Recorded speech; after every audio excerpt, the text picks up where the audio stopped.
दोस्तों, कल्पना चावला को कौन नहीं जानता। कल्पना चावला अंतरिक्ष में जाने वाली पहली भारतीय महिला थी। आपको बता दें, कल्पना चावला अपने पूरे जीवन काल में 2 बार अंतरिक्ष यात्रा कर चुके थे। अंतरिक्ष में कल्पना ने 31 दिन 14 घंटे और 54 मिनट का समय बिताया था। लेकिन सबसे दुखद ये रहा कि फरवरी 2003 में स्पेस से वापस लौटते समय उनके स्पेस शटल के साथ एक हादसा हो गया और इस हादसे में कल्पना चावला की दर्दनाक मौत हो गई। लेकिन सोचने वाली बात है कि नासा जैसी टॉप स्पेस एजेंसी के साथ ऐसी दुर्घटना कैसे हो सकती है, और ऐसे में यह घटना अपने आप में सवालिया निशान खड़े करती है। तो दोस्तों, क्या कल्पना चावला की मौत कोई दुर्घटना नहीं बल्कि कोई सोची समझी साजिश थी, या इसके पीछे कोई रहस्य छुपा था? इन सभी सवालों का जवाब आपको इस वीडियो में मिल जाएगा। इस वीडियो में आपको हम कल्पना चावला की मौत की असली वजह के पीछे क्या कारण थे वो बताने वाले हैं, तो वीडियो को मिस मत कीजिएगा और लास्ट तक जरूर देखिएगा। दोस्तों, कल्पना चावला का जन्म 17 मार्च 1962 को हरियाणा के एक छोटे से शहर करनाल में हुआ था। उनके पिता का नाम बनारसी चावला और माता का नाम संज्योति था। कल्पना अपने भाई बहनों में सबसे छोटी थी और उनकी शुरुआती पढ़ाई टैगोर बाल निकेतन में हुई थी।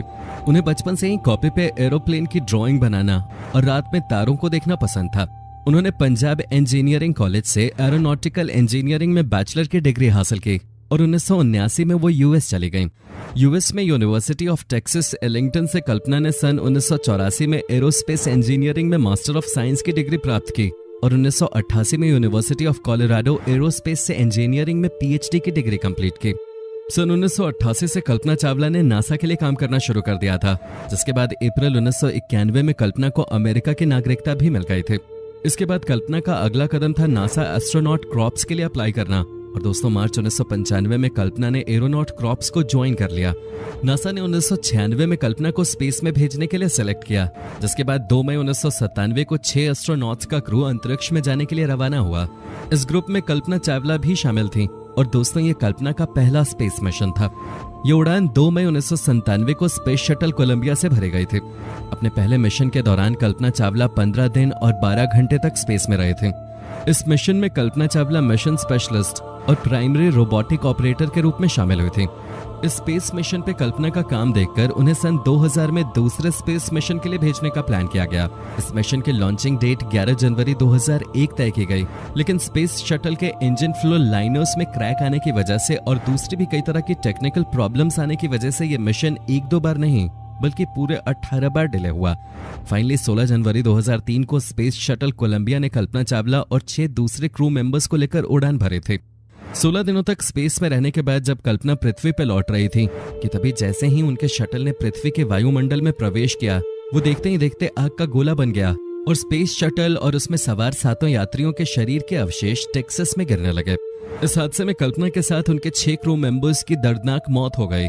सबको लगा कि यह सच में वाकई एक हादसा था जिसकी वजह से कल्पना और उनके 6 क्रू मेंबर्स की मौत हो गई, लेकिन असल में 16 जनवरी 2003 को कुछ ऐसा हुआ था जो कल्पना की मौत का जिम्मेदार था। दरअसल दोस्तों, इस मिशन को लॉन्च करने से पहले शटल में 2001 से लेकर 2003 तक काफी सारी टेक्निकल प्रॉब्लम्स आई थी। जाहिर सी बात है, इस वजह से ये मिशन डिले होता गया, लेकिन ये जानते हुए भी कि इसमें कोई ना कोई प्रॉब्लम आए जा रही थी, फिर भी नासा ने इन टेक्निकल प्रॉब्लम्स को ठीक करके 16 जनवरी 2003 को इसे स्पेस में रवाना कर दिया। स्पेस शटल कोलंबिया ने अपनी पहली उड़ान 12 अप्रैल 1981 को भरी थी। तब से लेकर 16 जनवरी 2003 के पहले तक ये कुल 27 उड़ानें भर चुका था और अपनी पूरी लाइफ में इस शटल ने 300 दिन, 17 घंटे, 40 दिन और 22 सेकंड का समय स्पेस में बिताया। और शायद यही कारण रहा होगा कि इतने लंबे समय तक इस्तेमाल के आने के बाद इसमें लगातार टेक्निकल प्रॉब्लम्स आ रही थी। लेकिन नासा ने इस तरफ कोई ध्यान नहीं दिया और इस स्पेस शटल को उसकी 28वीं उड़ान के लिए लॉन्च कर दिया। इस हादसे का दूसरा रीजन स्पेस शटल कोलंबिया का थर्मल प्रोटेक्शन सिस्टम था।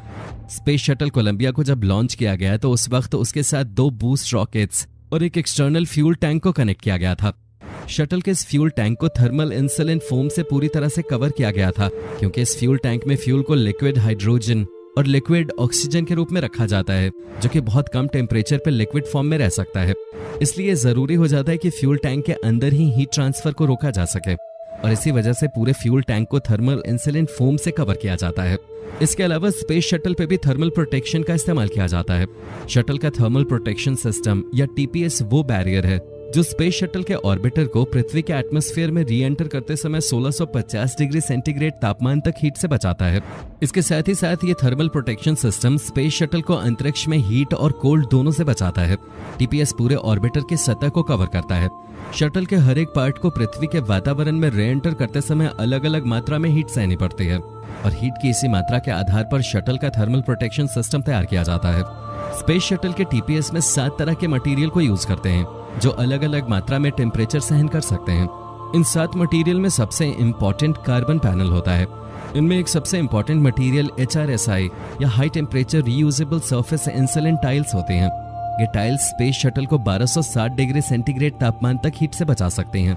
इन टाइल्स का इस्तेमाल landing gear doors, external tank और एम्बेलिकल कनेक्शन डोर पे किया जाता है। इन टाइल्स की मोटाई भी शटल के प्रत्येक पार्ट के अकॉर्डिंग और वहां पे पहुंचने वाली हीट के अकॉर्डिंग सेट की जाती है। इस तरह 5 अन्य मटेरियल को भी यूज करते हैं और स्पेस शटल पूरी तरह से थर्मल प्रोटेक्शन सिस्टम से कवर किया जाता है। इसे ऐसे समझ सकते हैं कि शटल के अपर पार्ट में सफेद टाइल लगाई जाती है जो री एंट्री के समय शटल को 1200 से 1300 डिग्री सेंटीग्रेड की हीट से बचाती है, और स्पेस शटल के लोअर पार्ट में डार्क टाइल लगाई जाती है जो इसको 2200 से 2500 डिग्री सेंटीग्रेड की हीट से बचाती है। 16 जनवरी 2003 को फ्लोरिडा के कैनेडी स्पेस सेंट्रल से स्पेस शटल कोलंबिया को लॉन्च किया गया। लॉन्चिंग के 81.7 सेकेंड के बाद एक सूटकेस के साइज का इंसुलेशन फोम का एक टुकड़ा स्पेस शटल के एक्सटर्नल टैंक से टूटकर अलग हो गया। ये टुकड़ा स्पेस शटल कोलंबिया के लेफ्ट विंग के रीइंफोर्स कार्बन पैनल से टकरा गया।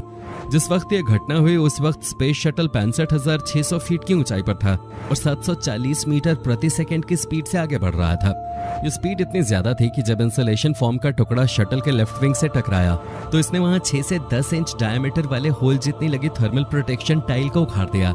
साथ ही इस टक्कर की वजह से लेफ्ट विंग के आरसीसी पैनल को भी बड़े लेवल पे नुकसान पहुंचा। इस टक्कर की वजह से स्पेस शटल कोलंबिया के लेफ्ट विंग के 6 से 10 इंच के डायमीटर वाली जगह का थर्मल प्रोटेक्शन सिस्टम पूरी तरह से खत्म हो चुका था। नासा को इस बात का पता लग चुका था कि शटल के साथ दुर्घटना हो चुकी है, लेकिन नासा के मिशन टीम ने 7 क्रू मेंबर्स को इसकी भनक तक नहीं लगने दी। कल्पना चावला और बाकी के क्रू मेंबर्स लगभग 16 दिन तक अंतरिक्ष में रहे। इस दौरान वो पल पल की जानकारी नासा को भेजते रहे, लेकिन नासा ने उनको कभी ये पता नहीं चलने दिया कि उनकी शटल के साथ ये हादसा हो चुका है। इसके पीछे ये तर्क भी दिया जाता है कि जब इंसुलेशन फॉर्म का एक टुकड़ा शटल से टकराया तो नासा के मिशन टीम के इंजीनियर को यह लगा कि ये नॉर्मल टक्कर होगी जिसका स्पेस शटल पे कोई ज्यादा इफेक्ट नहीं पड़ेगा और वो सुरक्षित री एंटर कर लेगा। 1 फरवरी 2003 को कल्पना चावला और उनकी पूरी टीम वापसी के लिए रवाना हुई। उन्हें फ्लोरिडा के कैनेडी स्पेस सेंटर पे अमेरिकी समय के अनुसार सुबह 9:16 पे लैंड करना था। सुबह 8 बजे कंट्रोल रूम को डी ऑर्बिट के लिए मैसेज भेजा गया। 8:10 पे क्रू मेंबर्स को वापस मैसेज भेजा गया कि सब कुछ नॉर्मल है और वो री एंट्री कर सकते हैं। सुबह 8 बजे क्रू के चालक दल ने भी ऑर्बिट 1 के लिए स्पेस शटल कोलंबिया के 2 ऑर्बिटल मेन एवरेज सिस्टम को चालू किया। उस वक्त स्पेस शटल की स्पीड 17,500 मील प्रति घंटा या 7.8 किलोमीटर प्रति सेकंड थी। स्पेस शटल कोलंबिया अपने 255वें ऑर्बिट पे था और इंजन को चालू करते ही इसकी स्पीड थोड़ी स्लो भी हो गई थी। ये पृथ्वी के एटमॉस्फेयर में एंट्री कर गया था।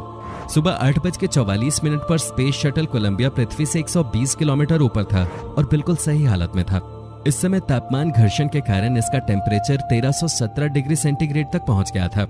अगले कुछ ही मिनटों में टेम्परेचर सेंसर ने काम करना बंद कर दिया और शटल के लेफ्ट विंग में आग लग गई, जिसके कारण शटल 57 डिग्री के एंगल पे लेफ्ट साइड में झुक गया। धीरे धीरे शटल के लेफ्ट विंग की जगह होल हो गया और एटमॉस्फेरिक गैसेस शटल के अंदर तेजी से घुसने लगी।